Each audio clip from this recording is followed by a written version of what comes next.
Thank you for calling the Bombas Comfort Line. Bombas make socks, slippers, tees, and underwear made with the highest quality materials. Press 1 for comfort, 2 for style, 3 for donation. You chose style. Bombas has styles for whatever you enjoy. You can run in Bombas, lounge in Bombas, dress them up, dress them down, but always give back in Bombas. Because with every item purchased, another is donated. Bombas, comfort worth calling for. Go to bombas.com/audio and use code AUDIO for 20% off your first purchase. That's BOMBAS.com and use code AUDIO. Take control of the numbers and supercharge your small business with Xero. That's Xero.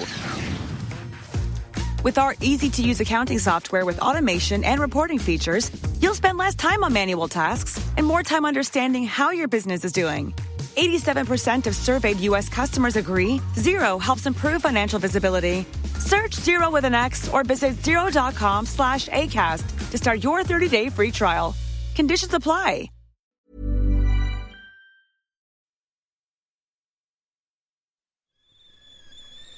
The kettle's boiled, Vic. Great. Perfect timing. Just a dash of milk for me, please, mate. Here you go. Shall we get started then?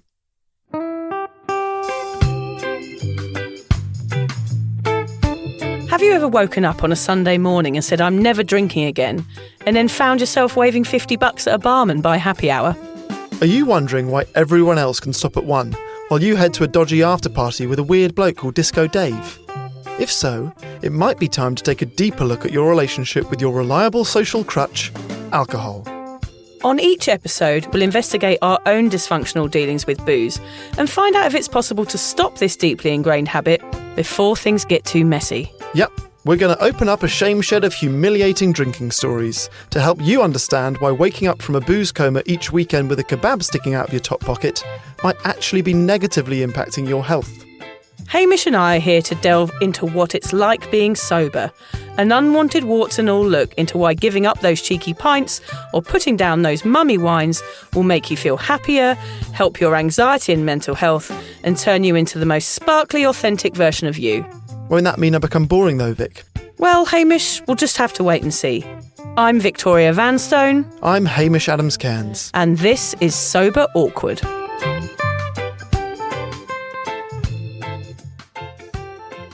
I've just received a text from Alan. Go on then. He's not coming. Why? I'm not sure why, but he says something's going on with one of his teenagers. He's got to drop him off at sports or something boring like that. If we could sack him, would we sack him? We don't have any power. No. And we need him. Well, we don't pay him, so we can't sack him. It's just difficult. It's difficult to sack someone from an unpayable job. We'd say, you're sacked. He'd be like, I don't give a shit. I don't do anything anyway.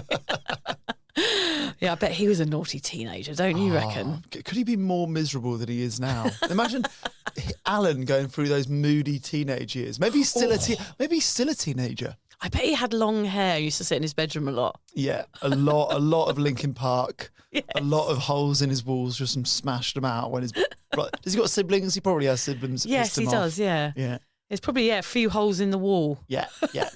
What about you? Were you a bad teenager? No, I was all right. I mean, I was quite grumpy. I think I was a little bit naughty and rebellious, as we know. I think the naughtiest thing I ever did was steal lipstick from Boots. That was kind of scary. Of course, I smoked and bunked off school and did all sorts of. I did steal a car once. Okay, hang on a minute. You stole a car once, but stealing lipstick from Boots was the worst thing you ever did. Somebody I knew them, so I didn't feel like it was bad, but they did report it to the police. How long did you have it for? Oh, just a few hours.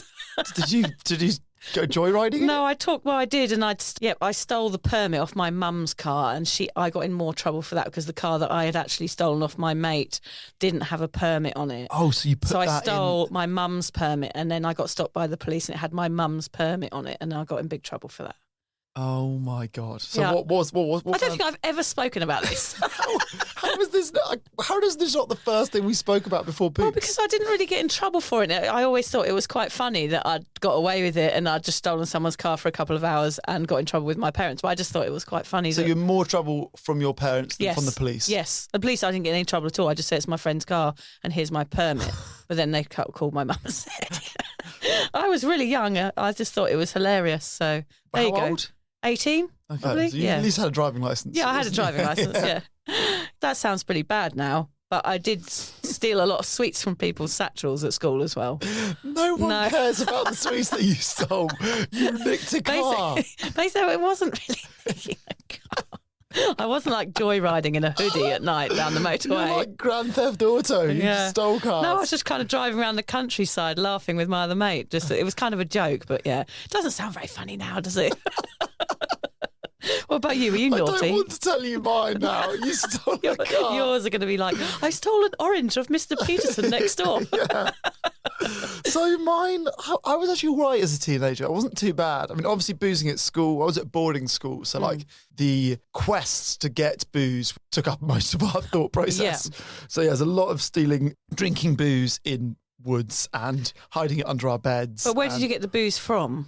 We would get a Tesco delivery to a random address in town, and we'd be waiting outside the front of the house. Clever. So that they didn't knock on the door and, giant blogs it. opened up. Yeah. God, that's pretty smart. Yeah. Or I would get the train to York Station, so we'd get the earlier train than the school one. Yeah. Run to the offie, buy the booze, put it. You'd bring like an empty wheelie bag. Oh yes. And then the wheelie bag would have all the booze. Then you'd get on the school bus.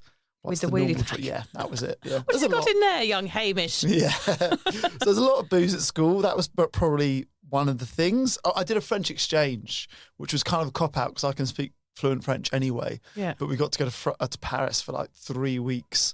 I just didn't go to any classes. Oh, yeah, nice. Didn't go to a single one. That's not too naughty. No, well, but we spent the time smoking Lucky Strike cigarettes. Oh, because they had a fun not box. Gauloises in cafes with berets on. Completely cliche. But they had a fun box where the Lucky Strike emblem stuck out from the pack, and if you twisted it left or right, kind of like a yo-yo stuck in a box. If you twist it left or right, the cigarettes would come out left or right of the box. Yes. So that was That was way too much for me. Yeah, I was like, wow, that's amazing. That makes me want to smoke cigarettes. I bet you had a Zippo lighter in those days as well. That was the most badass thing. That was, and you could light it on your trouser leg, be like, and flick the lid back. My parents were like, "Why do you want a Zippo lighter? You don't smoke cigarettes." I was like, "Yeah, but I want one." Everybody goes through the Zippo lighter stage, I think, don't they? Yeah. You want cowboy boots or some sort of biker boot plus a Zippo lighter. To quickly paint a picture of just how uncool I was, because I never really smoked. I did during that trip. I never really smoked, but I would own a lighter so that if girls needed a light in the smoking area, it wasn't even smoking areas, was it just anywhere? Yeah. I'd go, yeah, I've got one. Oh, God. And like, do you smoke? No. But I've got a lighter for you. That's and there's weird. my in to a conversation. Yeah. No, not a single girl ever kissed me because I lit her cigarette. Okay, I've got a couple actually. So the heavy roller incident, which you're interested in. Yeah, what is a heavy roller incident? Heavy roller is, I guess you'd use it more like a cricket pitch to flatten the pitch. Oh, yes, I get it, yeah. Almost like a big round stone Yes. with a handle attached and you push it to and fro. Yep. Our house at school was at the top of a hill and they just built this sort of wooden fence around the outside of the garden. And we thought it'd be funny to let it go from the top of the hill and see if it could make it through the fence. Oh, wow. And we filmed it. And it did. Yeah, and it did. It did make it through the fence, and our housemaster, who could be quite angry, we showed him the video, and even he cracked up. Oh, did he? That is Well done, brilliant. boys. Yeah, that is quite good. It reminds me of the time I stole a floor buffing machine I'm not from surprised. the Big Beat Boutique on the last night from Fatboy Slim. I'm going to keep an eye on all of my stuff here in case you nick I was it. a thief. And I had it halfway up Brighton Seafront when the bouncers chased me and said, no. bring the floor buffer back. And my last one was, this is such a good story, I was in Africa. Of course you were. Yeah. On like an overland truck trip for 2.5 months. It was all camping. Cool. And I was 19. In Namibia, there is a thing called the Fish River Canyon. So the Fish River Canyon, I think I'm right in saying it's the second biggest canyon after the Grand Canyon. Big, beautiful space. And we were 19, there were 4 of us. So we're like, let's get naked at sunset and take a photo in the Fish River Canyon. So we did that. And then when we crossed the border from Namibia into South Africa, these armed police came onto our truck and they said, you 4, get off. And they took us outside and they're holding guns to us. They said, bring your camera. You took a photo of you naked in the Fish River Canyon National Park. It's a sacred space that is illegal. No. We're going to take you to prison. So we're all 19, we're bricking it. God. Turns out our tour leader had tipped off the police as a joke. He said, these 4 just go hard on them. And all the truck knew it, and they were all looking at us out the window, absolutely pissing themselves. Oh my God, that's quite mean. Yeah, it's quite good though, isn't it? It is a good one. Yeah. How long did they go on at you before you Not realised that, it was probably 5 minutes, I reckon. 5 minutes, yeah. It didn't do any cavity searches in that time. No, that's all right then. No, they didn't get the mirror in between our legs and see if there's any stuck up there. Oh gosh, yeah. But yeah, that's getting arrested in Africa is a good. That is a good story. Yeah. So that's kind of what we're talking about today, isn't it, Hamish? Teenagers. Yes. So leading on from our parenting episode, we wanted to do a follow-up about how we talk to our kids about booze once they're a little bit more grown up. Do you tell them about your past, or do you pretend it never happened? I've chosen this theme due to my own selfish purposes, Hamish, today. This is something that I am facing soon. My eldest is nearly 11, nearly a teen in 2 years. My kids are getting older and I have no idea how to approach this subject with them. I'm at a loss at how much to tell them. Yeah, I'm not sure that telling them about the time you blew off your finger with a firework after downing buckets of Thai whiskey will help them graduate uni. Yeah, unfortunately, they already know about that one, but yeah. It's hard to miss. It is hard to miss. I wonder if they'll listen to the podcast one day. You know, if they did, that you would never have to have the conversation about booze. They know everything. Yeah, I'm not sure. Yeah, I don't know whether I want them to know everything. Researching this topic meant I got to learn on the go, though, which was good. I hope my exploration into the very awkward teenage mind will make this conversation a little easier for everyone when the time comes. It's basically an episode structured to help me to be a better parent. Is that all right with you? It's very selfish of you, Vic, It is. but I will let you off because I too will be making mental notes and jotting tips in my notebook. As terrifying as it is to think of my baby becoming a teenager, he's 6 months now? Yeah. So we're 12 years away. Yeah. Yeah, so but I have to prepare myself. I've got far longer than you have to prepare this conversation. Yeah, don't worry too much yet, Hamish. I know, I'm not going to Well, start panicking. There's enough. There's enough to panic about between now and then. There is, yeah. The reason I want to discuss this topic today is because I need a plan, basically. Having a plan means that I won't need to worry about what to do in the future, and I can structure a conversation, have everything firmly in place. We hope this will take some worry away from you and mean your kids have an understanding about the dangers of alcohol and what it means if they choose to drink on a night out. Yeah. So how much do your kids already know, Vic? Well, this is a good question. I think George knows more than I thought he knew because I think he listens. Because it gets to a point where you think your kids can't understand anything you're saying for years and years and years. And then suddenly their ears start to prick up and you realise they are logging in and they know what you're on about, and they're from no matter where they are in the house, they come in and go, oh, I heard what you said about next door, and they know about stuff they shouldn't know about because you think you're having private conversations but you're not. So I'm not sure how much they know. I know George probably knows more than I imagine. I know that Nellie at school, she says my mummy has a blog called Drunk Mummy Soda Mummy. Good. But I'm not sure I really want her to tell her little Maybe school a better friends. name than Drunk Mummy Sober Mummy. Yeah. We might have to have a rebrand. I mean, it's my email address with the school is Drunk Mummy Sober Mummy. Yeah, okay. I do often wonder what people think about that, but then I have to get to a point where I don't really care. It's better than Sober Mummy, Drunk Mummy. Yes, that's true. Yeah. George knows I'm sober and he knows what I do is to do with being sober. And the kids all know that most parents drink apart from us, which I'm not sure they care about. Yeah. I don't think they think us as being more boring or anything else. I just think they know that we don't drink.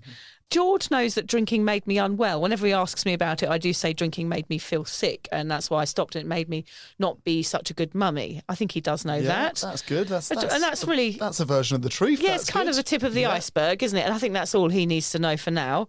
They know a lot about alcohol because I do discuss it a lot, but I've never actually sat them down and told them on an individual basis what alcohol is and why they shouldn't. I've never really had a proper conversation with them about it yet. Why do you think that is? I am worried that if I get preachy about it and they drink, they will feel like they need to hide it from me. Yeah. So that is my issue. I'm scared of that. And it is a quandary, Hamish, because I don't know what is a safe amount of information for them to hear and what is too much. Do you tell the truth then or not? That's the question, isn't it? That's the big one. Or how much of the truth do you tell? That's what we want to get into today. Yeah, I mean, it's hard for a parent to know how much children are told. I mean, it's a really, really difficult subject because you don't want to tell them too much, but you want them to be aware of certain things. I mean, are you a hypocrite if you don't fess up to your teens about your past behaviour and if you force them to obey rules that you did not obey?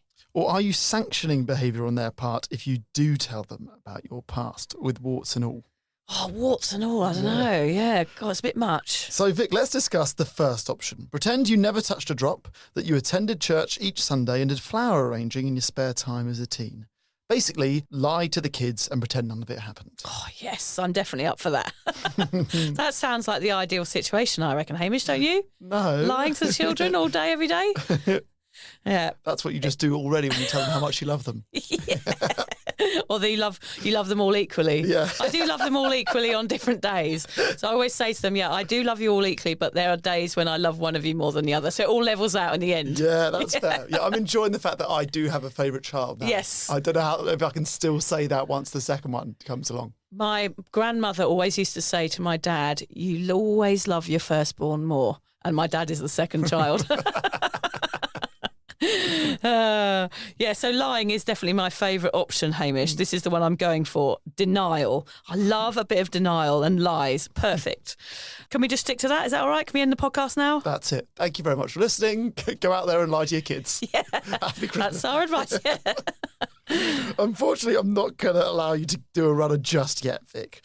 What happens if you lied to your children? Now, the evidence suggests that kids may become more dishonest with us. And not only that, when we make a practice of telling children lies, kids may be at a higher risk of developing aggressive and antisocial behavioural problems. Oh, dear. I often worry about the lies that we all tell our kids. Yeah. I'm talking the man with the white beard. Yes, so we have to give a trigger warning yeah, here. yeah, Like, this is turn this down in the car or put your Yes. headphones on because if there's any young'uns in Talking there. about what happens when you lose a TOOTF. Yeah. H. Like when you can't spell. Yes, I'm talking about who hides all the chocolate in your garden at Easter. Yes. Our bunny friends. I do worry about that. But again, it's an age thing, isn't it? I think there's an age where they become more aware, which is what we're talking about today, is they're aware of your lying. Yes. And the impact that that has. So there's a point where the man in the red hat becomes difficult to believe. So your lies start to fall apart, don't they? Yeah, see, I was the youngest child, so I figured that when I found out it was okay because everyone knew. Yeah. Whereas if your oldest finds out and then has to keep the lie going for the younger two, like when George finds out, Yes. then it's a very difficult dynamic in the house. Yeah. Because you kind of then, probably for the first time in your life, you're probably telling your son to lie to his siblings. Exactly. And that's not a great message, No. is it? No. Yeah, so lying would be good, Hamish. I was hoping to lie through my teeth and never have to tell them my dirty secrets. But I guess all they would have to do would be to steal a pair of headphones and log on to Spotify and find Sober awkward to find out those. Have you ever lied to your parents, Hamish? Okay, so interesting question, given that they might be listening. Yeah. I guess that my big one was the shame story that I told in a previous episode about telling them that I didn't throw up at this big fancy house. That was quite a sweet story, when I actually did. And then them arguing on my behalf, and we know it wasn't him, he told us and he wouldn't lie. Yeah. So yeah, that was my big lie that still grates me. But that's also sets you up as not being a liar then, doesn't it? Because you never really, you revealed the truth eventually. Yeah, to about 12 also hours. by that point, how old were you then? 14, 15. So they know you're capable of lies by that point? Yeah. Okay, right. Another one that they believe, and I've never argued otherwise, more my mum, she's convinced that I drink a lot less than all of my friends. Now I definitely do, but before that I drank a lot less than my friends because growing up I used to get these terrible headaches. Yes, right. I missed a lot of school as a kid because I'd wake up with room spins and I would get dizzy and I would have migraines and I had to do all these tests. And you go into hospital and they fill up one of your ears with warm water. Yeah. Until you throw up, and they're watching you. Yeah, so they watch me like me go white, then my skin go green, and then I'm throwing up, and they're writing down sort of watch the reaction. And I remember throwing up all the way. Like we drove over one of the big bridges in London on the way home, and they had to pull over on the bridge for me to throw up again. And they invited me back the next week to do it with cold water in my other ear. And my mum was like, "No, we're not having that." So putting water in your ears makes you vomit? Yeah, it did. Yeah. That is awful. Yeah, just one ear. It's to do with your balance, right. your liquid or whatever.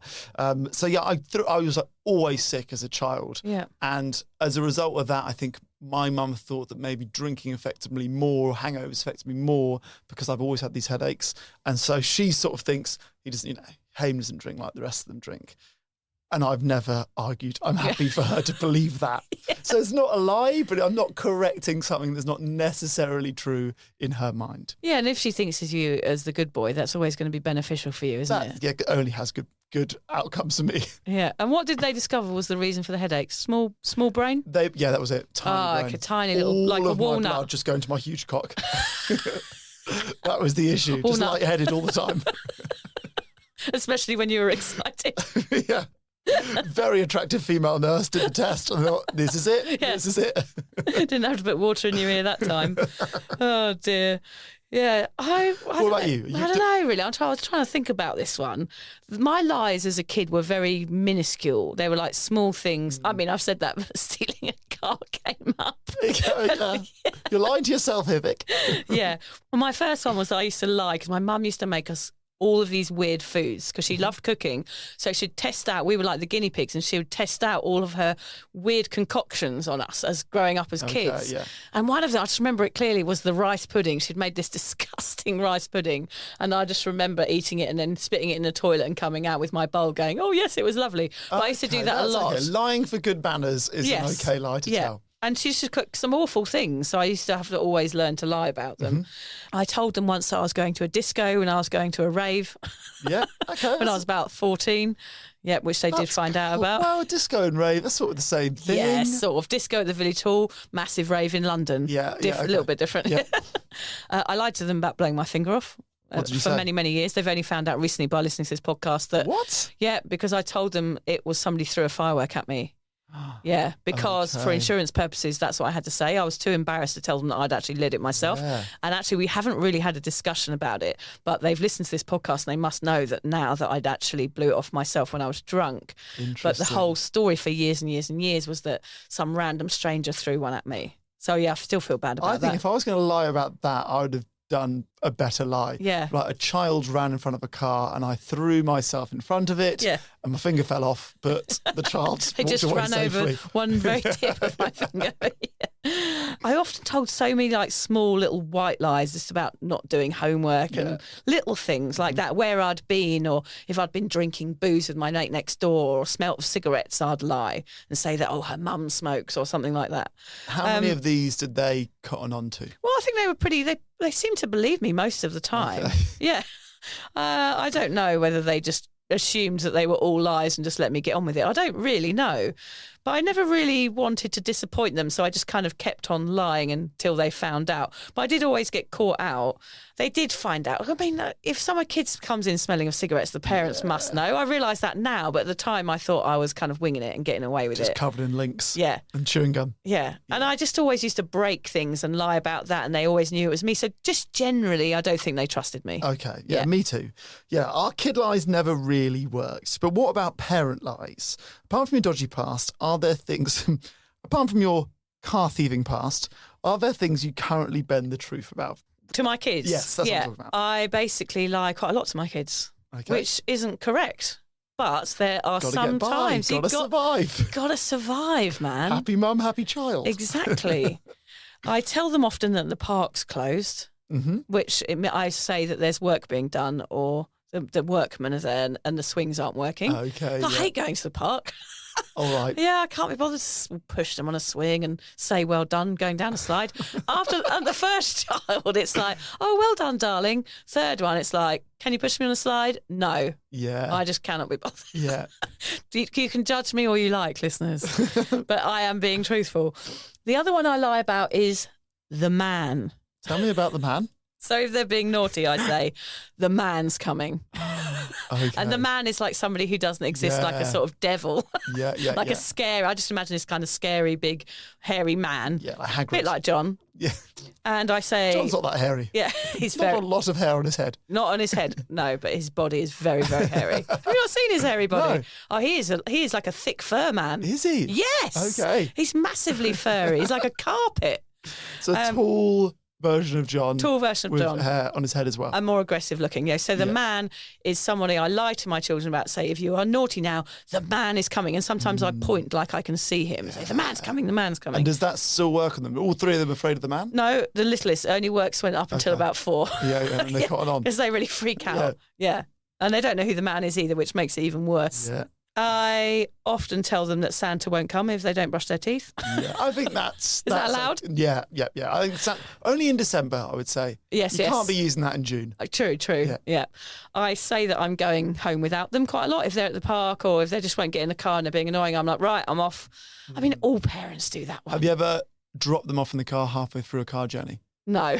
Yeah, see, that happened to us as kids, and my dad's got an amazing story about that. So they were pissing around the back of the car. Yeah. He said, right, you're walking home from here.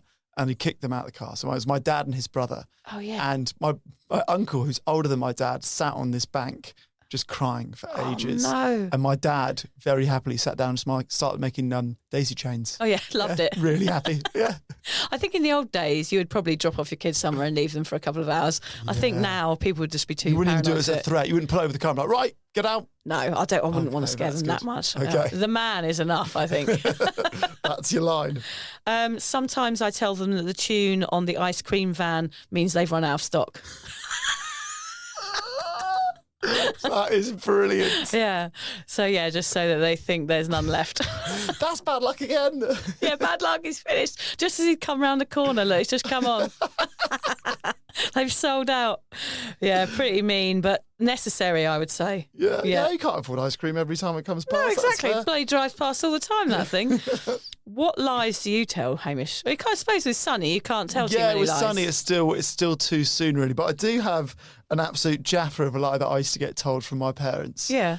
Which is that circuses are for teenagers. Oh, yeah. So, because we lived near Clapham Common, which had a circus every summer. Right. And we used to want to go to the circus. There's lots of pictures of clowns and everyone's going, we want to go to the circus. My mum, can't, guys, circuses are for teenagers. And then we're like, fair enough. And then we go to school on Monday, we're like, we didn't go to the circus, that's for teenagers. Everyone in the classroom's been to the circus. That is not fair. It's good, isn't it? So the year afterwards, you would say everybody else went to the circus. Like, why can't we go? Yeah, Did you use it for many years? I actually think I remembered.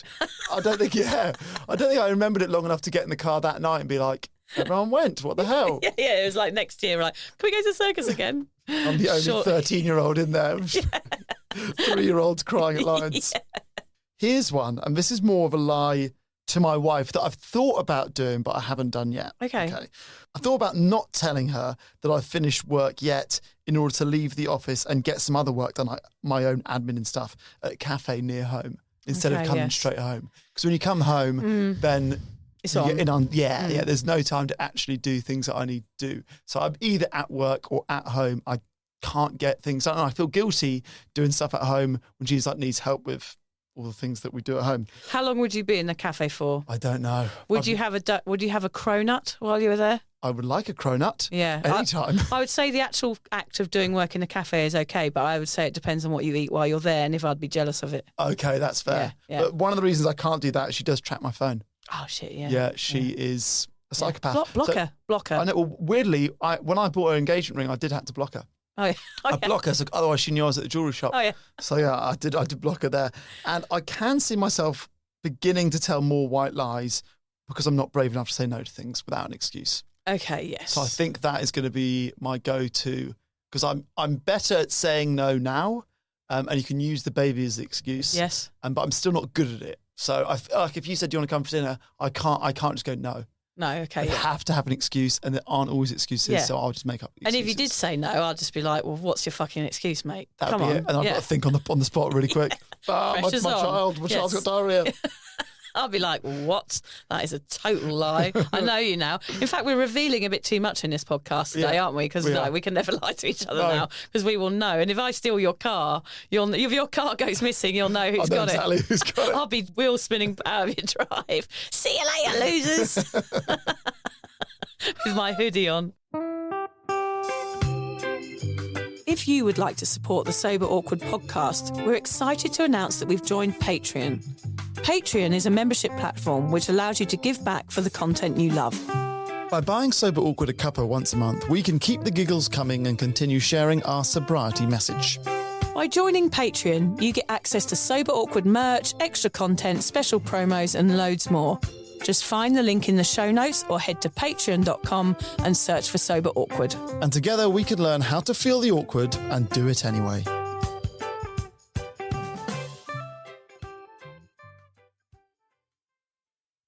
Well, it seems we're both partial to a bit of fibbing, Hamish, some harmless, undramatic fabrications. But when it comes to the big stuff, why are we so scared about them knowing about our past actions?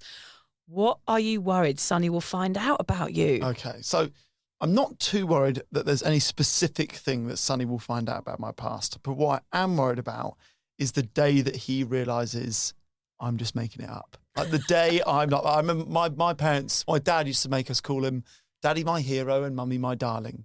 And like the day that Daddy my hero dies is a day that I'm afraid of. Because for me, that day still hasn't come for my dad. Like my dad is still this like inhumane, perfect guy. To give you an example, we went out, I remember I was really young. This was such an important day.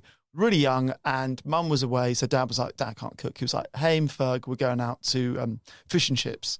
Went to fish and chips, and when they brought the bill, they hadn't charged us for half the stuff that we'd eaten. So it was like half the price of what it should be. Any other human that I know, including myself, 100 times out of 100, amazing. We've got away with it, pay and go. Yeah. Dad like called the waiter over, said, look, you have missed this and this. Please take it back and add it onto the bill. Nice. And then paid. I was like, I'll never do that. I will never be as good as that man is. Yeah, that's pure honesty. Yeah. But Sonny will figure me out quick and he'll go, okay, you're just bullshitting. That's the day that I fear. I don't think you're bullshitting though. Like, I think you are your dad. I think you're that person. That's kind of you to say, but I do It feel like it's always feels a day like, for a child when you realise your parents are human. I think parenting feels a lot like winging it, doesn't it? Yes. Like if we're honest, like parenting, you are winging it on a day-to-day basis. But your kids don't know that. Your kids don't know that, but you feel like you're just trying to do your best and you're scrabbling to do the right thing. And sometimes that doesn't always work out, but I guess your kids don't know that. Yeah. Yeah. So that day, the day that the illusion breaks. I don't think it will break. I think he'll always think of you as the hero. I blooming hope so. I'll keep telling him I'm a legend until he figures it out. I'll keep telling I'll just him. whisper it in his ear. No, I'm going to tell him the opposite. I'll go, he's just pretending. He's a piece of shit. That's funny. What about you? I am worried about my kids finding out all the crazy shit I got up to, especially things like promiscuity and stuff like that. Yes. It's almost like a red, a kind of carte blanche to say, here you go, this is what I did, you can do it too. That's the worry. That is the worry. I do get scared about that.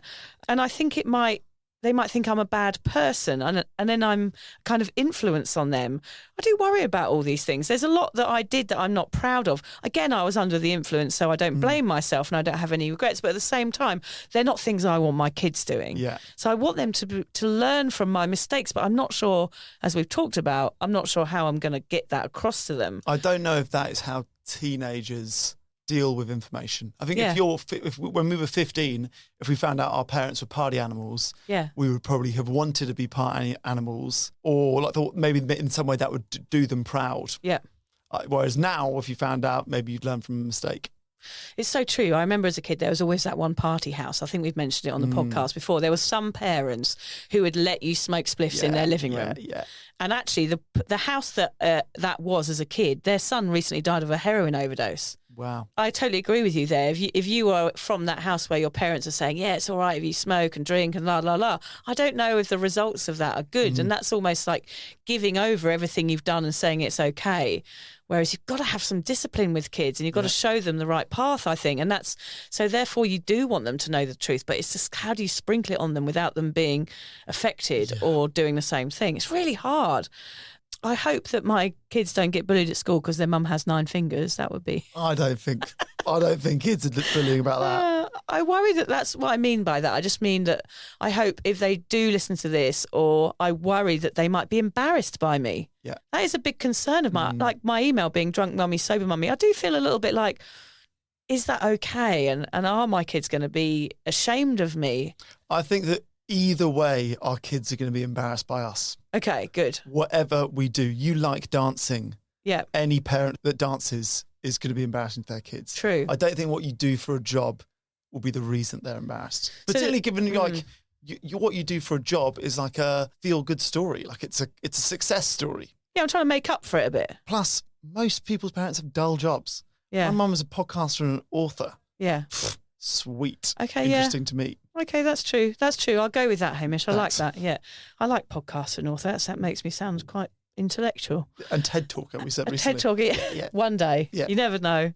I do want them to sort of see that I didn't like myself at parts, throughout my life. There were times, and I think that could have a good influence on them if I talk about it in the right way. But I do worry that they will see that drinking was how I had fun in those days, and I worry about them copying it. I think that is a conversation that you hold back until they experience it. Yeah. I don't know how you would start a conversation about times in my life when I was unhappy with myself. But Yeah. if they went through that patch, at least you could say, yes, I know what this is like. Yeah. My experience is different to yours, but I've been there. I think that's when you sort of keep this library of stories to yourself, and then you can share them when they're experiencing it. And it's like what you say, because then you have to change it from the hero dad, don't you? It's like you want to be this solid structure for as long as humanly possible, and then show your vulnerabilities when they need That's you it. to. The hero dad is not perfect. The hero dad is 'cause that's actually, got as its a own- concept, is kind of messed up as well. Yeah, because nobody's a 'Cause they're hero. not human, yeah. No, exactly. So, yeah, it's sweet that you think that, though, about your dad, but at the same time, you could see how that could be counterproductive. Yeah, I've not shared lots of that type of conversation with my dad. Yeah. Because he's, the hero Yeah, dad. because he is the hero. Yeah, Exactly. yeah. Interesting. I do worry that they find me boring and that they might go to other people's houses as they grow older where people are having parties and having fun. I think maybe they'll come home and go, oh, Mum, why don't you stay up late and do crazy things and things? I do wonder that. But as a child, I know that I didn't really like my parents doing that because I used to come downstairs on a weekday and be like, Mum, can you turn the music down? Because they'd be out having a party with their mates. And, I didn't like that as a child. So I hope they'll like more stability in their youth as well. Yeah, and I just worry about that comparison to other parents. There's many things I'm worried about, Hamish, from that question. There's lots of things that pop up. Like, I do worry that my past is going to have a negative influence on my kids. Yeah. But as we discovered, if we don't tell them, it might make them think that keeping secrets is okay. And then in turn, that will cause our kids to hide their drinking, and us parents then have a bigger problem on our hands. We feel like we have no idea what's going on with our kids, and they're not communicating to us about problems and choices. That is it snowballing. Yes. Isn't it? That's sort of the worst scenario. That's the spider web of lies, you getting all caught up in it by then, isn't it? So I know what you're going to say, Haim. What is option 2? Okay, so I'm going to give you option 2A and option 2B. Okay, great. So 2A is you tell them everything. 2B is that you sprinkle them with the highlights, the stuff you think might help them, but you don't go into the time you puked on someone's legs at a ski resort in Austria. What I mean is you leave out the more cringy bits that they don't need to know. Okay, and I did puke on someone's legs at a ski resort in Austria. surprised. I blamed the altitude, Yeah, that's what I would have done. not the glue vine. Yeah. Yeah, I'm definitely going with 2B. Honesty with a bit of bullshit included. That's it. Yeah. So why is being mostly honest about your past better for your kids? So we sort of touched on it just then, but this idea that you'll be more relatable. Yeah, okay. You have lived a life. You've had some experiences. They can then feel more comfortable sharing those experiences with you, and you can connect at the good times and the bad. And also your kids will know it's okay to make mistakes. Yes. Your kids will also, we hope, trust you. I think trust is built on sharing vulnerabilities and sharing experiences, and hopefully you'll get a deeper level of trust through sharing these nasties. The nasties, yeah. Your past has shaped you into the parent you are. Well, that is so true. I wouldn't be doing anything I'm doing right now if I hadn't been a big party girl or a binge drinker or any of these things. So you've got to be proud of your past in some respects. Even if you did do stupid things, it definitely makes you, especially if you're sober, it turns you into a solid, sober parent, which is a good thing. Absolutely. There's no reason to be ashamed of the situations that taught you something. That's similar to that mistakes idea. Yeah. It's not really a mistake if you learn something from it and change your life. Totally. Your kids will understand you and your decisions better. You're a human, and your kid will be able to see you as such. That is both my fear and probably a goal. Yeah, so true. I mean, your kids being able to understand you a little better from the stories that you tell is a way of getting a closer relationship with them, isn't it? Yeah. Your kid will feel more comfortable sharing with you because of that, which is really important. And that's what it is. It's, again, we're coming back to those lines of communication, aren't we? If you're keeping the conversation open, no matter what it is about, then therefore you are having a better relationship with your child.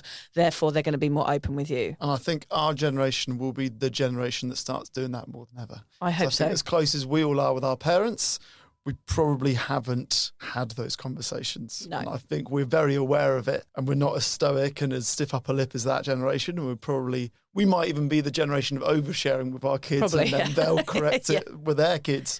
But yeah, I can see that happening for us. I think there's nothing wrong with that. Like being overly emotional, like nowadays, like people understanding that sharing is going to, better out than in is a way that we're all going to communicate better with our children. I think it's great. Yeah. It's never going to be, there is something to be said for over talking and sitting your kids down and having family meetings and all of those things that they tell you to do in therapy. I think they're good. Yeah. I do. The final one is that it's always better that your kid hear the truth from you. Damn it. It's all my hopes and I know. Why can't somebody else say it? hopes and dreams. I was just going for the full lie. The full lie is an appealing option. Yeah. Mostly, not lying is simply a healthy act of self-love. Ugh. Is that what you do, healthy acts of self-love, when you're That's in what the I do booth for too long? privately, Yeah.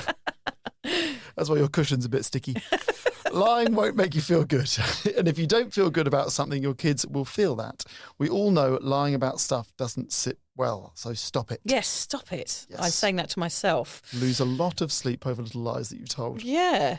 So how do we honestly talk with our kids about booze? I understand now I can't tell them not to do it. It's kind of too fibby and hypocritical. And they have to find their own path somehow. But what are some healthy conversation starters? Well, before they're teenagers, the best thing to do is talk about alcohol in relation to health in a natural conversation when it comes up. So they know, for example, that eating apples is good and drinking is not good for you. But as they get older, you may need to get that honesty box out and pour the contents all over your kids, Vic. Oh, God. Yeah, I'm not looking forward to that. No. Do you wish your parents had spoken more to you about the dangers of alcohol? Yeah, this is a funny one because my parents drank, obviously, and everyone I was growing up around, my brothers and sisters were all older than me, my oldest sister being sort of 14 years older than me. So she was a teenager by the time I was born. So all I saw was people drinking, and I could see that that's what I should be doing too. I was never really told not to drink, but I guess until I got to an age where I was allowed, which was probably 16, I did sneak it in. I didn't want my parents to know I was drinking because I knew I got in trouble. So I'm saying my parents did drink and they partied a lot, but they never gave me alcohol as a kid. I was always stealing it from the garage, and it was everywhere in my house. Like we would booze trips over to France as a teenager. We'd come back in the Citroen with the exhaust, kind of dragging along the auto route because it was full up with cheap beer from the Super U over there. Isn't it weird that it's something that you see every day but you never really talk about? Yeah. Just booze is this thing that is normal in your house. Yeah, it's but everywhere. There's never a conversation about it. Yeah, I don't think we ever had a conversation about why alcohol is in the house all the time and why anyone drinks it. That has never, ever come up in my family. It was just like you sort of come of age and then you're able to join in. And that was it. I'd started to join in probably at about 16. But of course, I'd been sort of partaking in it long before that. I don't think I've had conversations about why people drink alcohol until I was sober. No, I don't think I've ever had a conversation, why do people drink alcohol? I don't think I we're all have. Drinking. I don't think I had until I turned 40, until I started to suffer with panic induced from alcohol intake.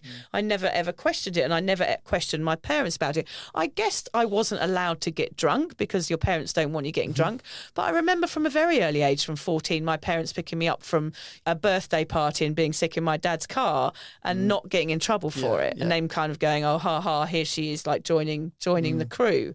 So there was never a serious conversation about alcohol in my house or the dangers of it. I think that's what I missed out on as a kid, which is something I would like to change with my kids. I was never told not to do it. I remember very clearly once stealing some bottles of wine from the garage when a mate was over and getting in trouble for it. And my parents saying to me, like, you're not allowed to steal alcohol from the fridge. That's not from the garage. That's not allowed. And I remember thinking how strange that was, that they're telling me off about something that they do all the time. And I remember them sending my friends home and being in really big trouble. But I found it really, really confusing. So I think that's what it was really. It was a very confusing message growing up as a teen. I was surrounded by people that were drinking, but sort of knew that I wasn't allowed to, but I didn't really know why. So it kind of messed with my brain a bit. So of course the only option was just to join in. What about you? Well, other than my mum always saying you don't have to drink to have fun, which I actually included in my wedding poem, and I'll tell you the line because I'm quite proud of this line. I said, you don't have to drink to have fun. That's mum's number one. Fun to mum is not fags, bags and rum. It's family, friendship, and food in your tum. Oh, yes, that's very mumsy. I love it. So yeah, other than that line, which was constantly repeated, I think really they just set a good example. So they didn't feel like we were about to sit down and have this conversation. Mum was asking questions about how much my friends drank. She was always like, oh, it was awful. You know, we saw ex-mate last night and they were drunk. It's so awful. So I guess it was always framed as a terrible thing. She has always hated it because it's a lack of control. And she thinks it's ugly. You know, she thinks drunkenness is ugly. I tend to agree with her there. Which, I guess it is. And it's, you know, and I think maybe they see it as childish or, we didn't have huge conversations other than we don't really drink. You don't have to drink to have fun. If your friends are drinking a lot, it's ugly. I guess that was about as far as it got. So it's interesting, but it's also because there's a little bit of a sense of shame in there. Like your parents thought that perhaps the people that were drinking were kind of a bit naughty or a bit out of control. There's not empathy for why. There's no empathy. There's no like backstory there, which is what that generation, my parents as well.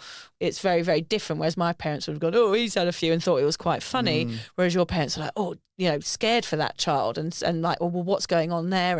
And there's a little sense of shame as if they're very naughty. Yeah, it's interesting. The difference in opinion and how you grow up around alcohol depends on your opinion of it later on in life. Yeah, so Hamish, I think it is really good that your parents did set somewhat of a healthy example by telling you the dangers of it. Yeah, so in order to stop some of your kids being the one who's drunk out on the street, here are some ways to keep those lines of communications open and make sure that you become a good listener.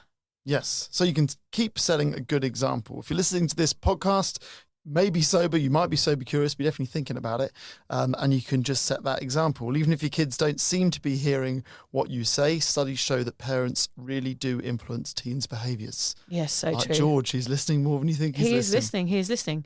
It does scare me a bit. He does say he wants to have alcohol-free beers when he grows up, and I think I'd be all right with that. Yeah, you know, that would be good. That's cool. That would be a good result, wouldn't it? If he can be strong enough to know that he doesn't need to drink and that he can just have alcohol-free beers on a night out with his mates.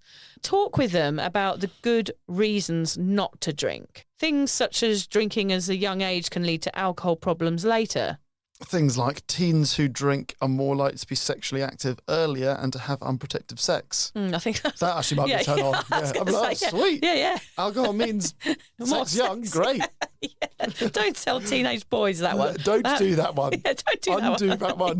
Because they're not going to care about that.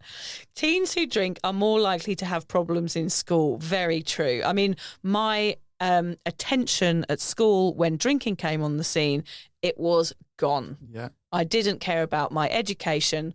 All I cared about was what I was doing at the weekend and where we were going to get alcohol from and what was going to happen next. I did not care about my education anymore. Yeah, scary, hey? That is scary. Drinking can hurt athletic performance, like we spoke about last episode. Yeah, and drinking before 18 is actually illegal, so you can get in trouble for it. Although anything like that, you don't, at that age, if you told me that, I'd be like, cool, opportunity to rebel. Yeah, totally. It's funny, isn't it? I don't know if any 17-year-old who said you can't drink because it's illegal would be like, fair enough, rules are rules. So true. And of course, drinking can lead to long-term brain changes. Yes, but again, we're going to do an episode on this. We're going to do an episode on... No, not brain. Oh. All of our episodes are your sort tiny of about brain. But I want to do... My tiny brain and huge cock. Yeah. I want to do an episode on why I think this topic should be taught in schools and how I think it should be taught. Yes. Maybe that episode could help. Because I think that's basically what we're talking about here is how can we as parents teach our kids about alcohol as a subject, and should it even be our job? Should it be something that our school should be doing? I think you'd be brilliant. You should go into schools, Hamish, and do it. Yeah. Write your manifesto. I like the idea of that. Yeah, okay. I think that's a good idea. I think, you know, it won't be heard by most kids. Lots of kids will ignore it like they do anything in school, but some would listen. Like it could really nip a problem in the bud before it starts to some kids. I remember as a teenager, anytime somebody came to school and told their story, They are the moments that stick in my brain. So much more fun than a normal class. So much more fun than a normal class. Somebody would come in, no matter what it was, whether it was someone reading a story or somebody with, an athletic performance that had been an Olympian or something. If it was somebody's personal story, I used to tune in. It was the only time my ears pricked up was if it was a truth from an adult. Yeah, particularly if they're an ex-student as well. That always worked for me. Like, I was here 10 years ago and this is what I've done since. Yeah. I think those things really do work. I think they have impact. Lecturing about the facts on alcohol and using scare tactics can make teens shut down, but do be clear with your teen and say that you don't want them to drink. If you have alcohol problems in your family, make sure your teen knows this, as it could make them more likely to develop an alcohol problem. It's funny, as we're reading these and trying to understand them, these are things that I wouldn't have listened to as a teenager, which is where the problem lies, isn't it? It's like I think that's why we're trying to say, start early on and start talking about alcohol and don't lie. Start before they become teenagers so that they trust your information and so that what you say isn't just going to make them do the opposite. Yeah. It's and hard. What I'm also thinking actually is, although we've structured this episode as like a conversation a parent needs to have with their teenager, you'll know as a parent that teenagers probably don't want to hear a lesson from you. So it could be that you can use these to talk to a different teenager, talk to your godchild, or talk to a teenager that you know that might be going through a problem with drinking, because it might be they don't want to hear it from a parent. Yeah. Even speak to their teacher at school about these things. Speak to somebody who your teen would listen to, even their elder brother. Yeah. Who, if they're a good influence, tell this information. If you don't think your kid's going to listen to you, maybe they'll listen to their grandparent telling them this information. Because if you've got a breakdown of communication and then you go in with this information, it's just going to probably scare them even more and make them rebel even more. Yeah. So I'm sure some parents will be laughing listening to this going, you don't know my teenager. Any conversation with them is impossible, let alone one like this. And of course, Hamish and I don't have teenagers yet, so we're just kind of giving this a go and saying these are some things you can try. But of course, we leave it to you to make the best decision for your child. Plant the seeds when they still care what you say. That's what we're saying. Yes, get them early. Exactly. So teens like me wanted to be and have friends. So help yours work through different situations so that they're ready. This is where that planning comes into play. Yes, you can plan. You can tell them things to say at a party when someone offers them a drink. What if someone they're supposed to drive with is drinking? Brainstorm together and let your teen know that they can always call or text you and you will pick them up with no lecturing or punishment. Yeah, I used to dread calling my dad and say, Dad, we've had too much to drink, you come pick us up. But they always were there. 4:00 in the morning, we used to go to this nightclub in France. My dad would be sat outside that nightclub ready to pick us up every other night on holiday. Yeah. When I was 14 to 18, my dad did that. So you don't realise the importance of that. Having a parent there without any questions to come and pick you up from somewhere. That is one thing you can do to make sure your kid is super safe. I mean, it's hard work, being a parent. I'm not saying it's going to be easy. If they decide they're going to drink no matter what you say, what can you do then? Well, if you've not lied and fulfilled all of the above, I think your kid will be honest with you. You just have to create a safe space for them and monitor their intake. And if it gets messy and there is puke in the bush outside the school disco, then talk to them about it instead of being angry. Use those open lines of communication. Hopefully, the hangover will be so bad, they'll be put off forever. Yeah, that's the plan. Wishful thinking, isn't it? It's wishful thinking, yeah. We did a little poll on Cuppa. Poll or pole? Pole? Pole. Poll? I think we'll go with pole. Poll?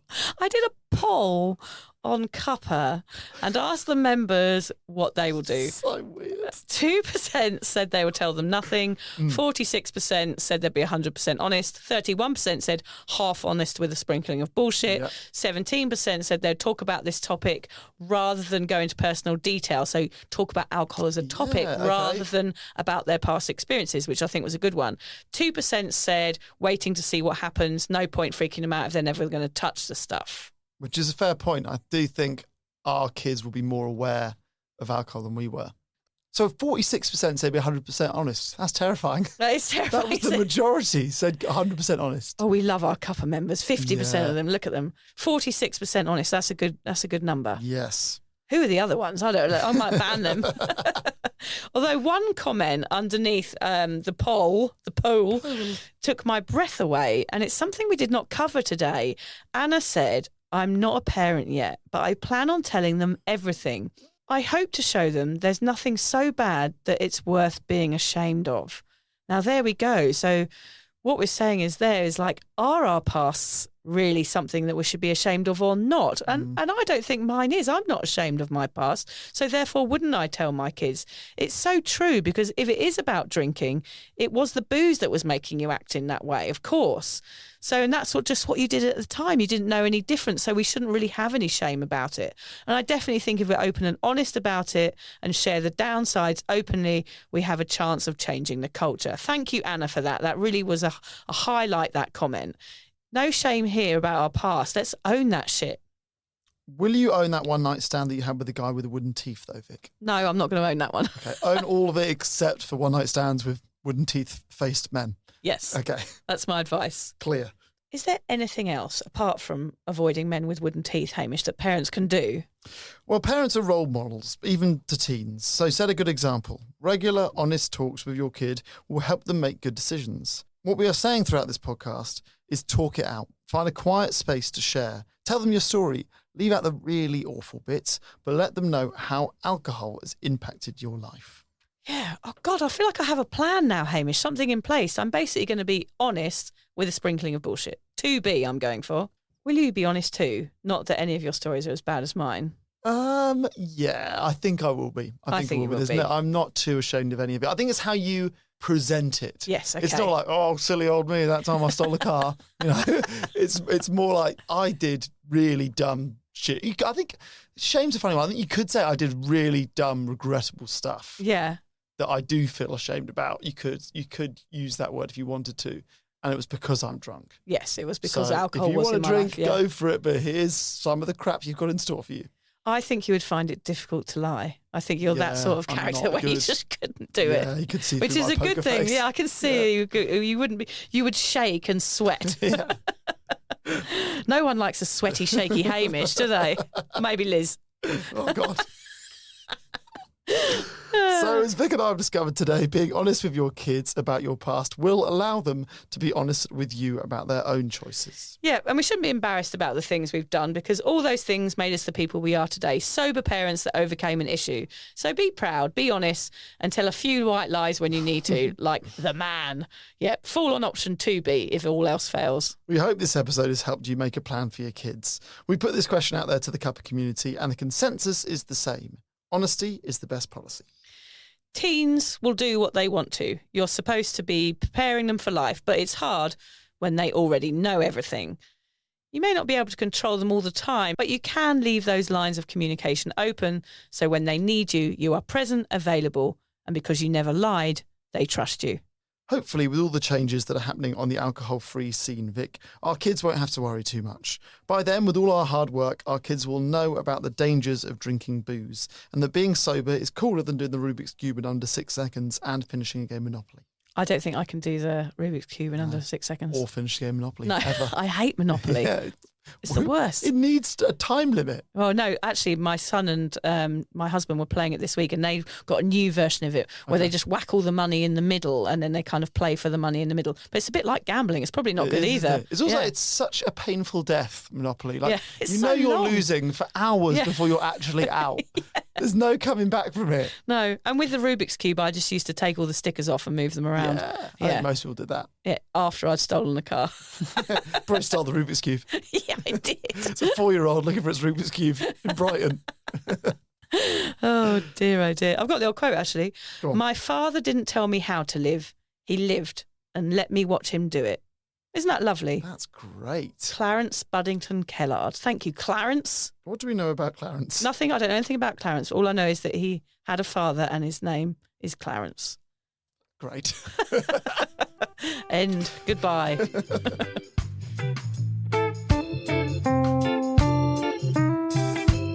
If you're questioning your relationship with booze, you're struggling to moderate, or your hangovers are causing anxiety, it might be time to reach out for some support. Yeah, just talk to a mate about how you're feeling, contact a local doctor, find an AA or sobriety group. Vic's got one. Yeah, just head to www.cuppa.community. Remember, if you're questioning yourself, it might be time to seek support. Even though this journey can be awkward, it is definitely worth it.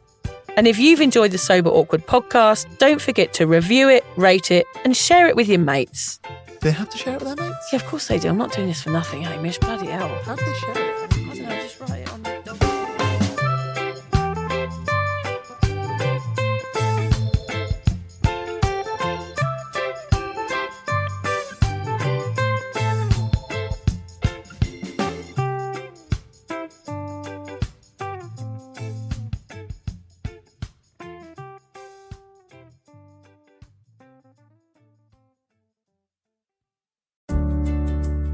Hi there. I wanted to tell you about a podcast that I think every single one of you will benefit from.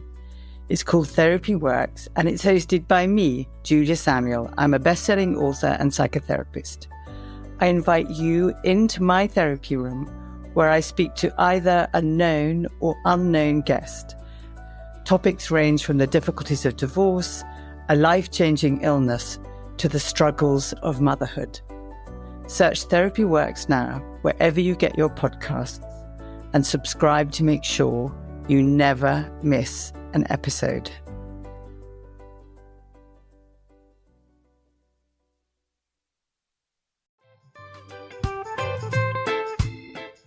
Vic, so do you fancy coming on a sober holiday? Don't worry, we're not talking about some corporate wellness retreat with cucumber water and enforced eye contact. No, this is a sober awkward retreat. 8 days of sun, sweat, laughter, and absolutely no hangovers.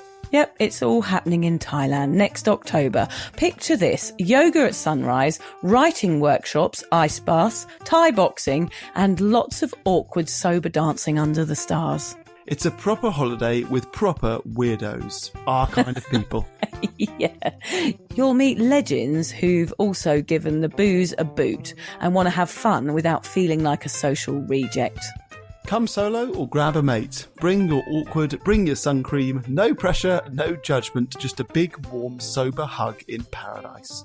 All the info is at soberawkward.com/retreats. Come and get sweaty with us, emotionally and physically, in our all-inclusive jungle resort.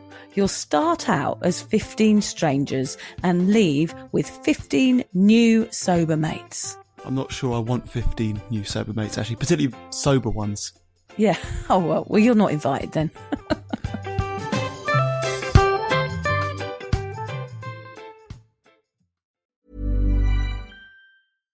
Hannah Burner, are those the cozy Tommy John pajamas you're buying? Paige DeSorbo, they are Tommy John. And yes, I'm stocking up because they make the best holiday gifts. So generous. Well, I'm a generous girly, especially when it comes to me. So I'm grabbing the softest sleepwear, comfiest underwear, and best fitting loungewear. So nothing for your bestie. Of course I'm getting my dad, Tommy John. Oh, and you, of course. It's giving holiday gifting made easy. Exactly. Cozy, comfy, everyone's happy. Gift everyone on your list, including yourself, with Tommy John and get 40% off site-wide right now at TommyJohn.com/comfort. Say what you want about AI, but it's here. And it's helping businesses get more done in a day. Wix's website builder is infused with AI so you can stay ahead. Create a beautiful, functional website just by describing your idea. Track how your site appears in AI search results. Create custom images on demand, or launch an entire campaign in a matter of minutes. Wix gives you AI wherever you need it. Try it now for free at Wix.com.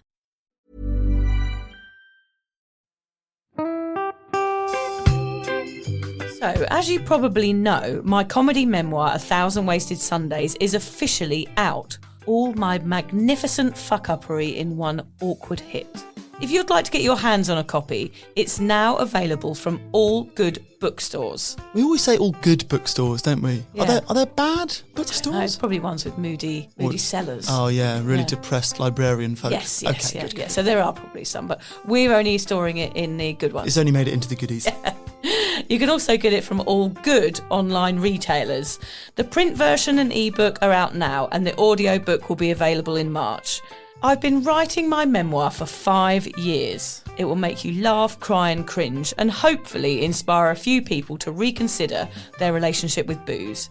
If you love the podcast, then I think you'll love the book, even if I do say so myself. Hamish has read it. What did you think? I feel like I know a little bit too much about you now, to be honest, Vic. Look, I really loved it. It was hilarious and surprisingly moving, but I feel like I've seen you naked in a literary sense. Yeah. Does that make sense? Yeah, that's worrying. Yeah.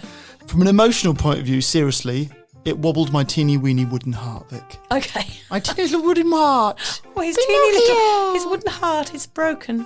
Anyway, so if you do manage to get your filthy mitts on a copy, please do me a favour and head to goodreads.com and give me a review. Doing that will help me get it out there to those that need a bit of sober support. So there you have it. My story, unwanted warts and all. Come and get awkward with me. Not to be too demanding or anything, but seriously, go and buy it now. Yeah, go and buy it. Go and buy it right now. Yeah, don't just tell your friends, buy it, and then buy your friends one or two. Yeah, don't give them a copy, buy it. Yeah. And you know what? Don't be careful where you store it. If you lose it, you can always buy another 5. Buy another one. Yeah.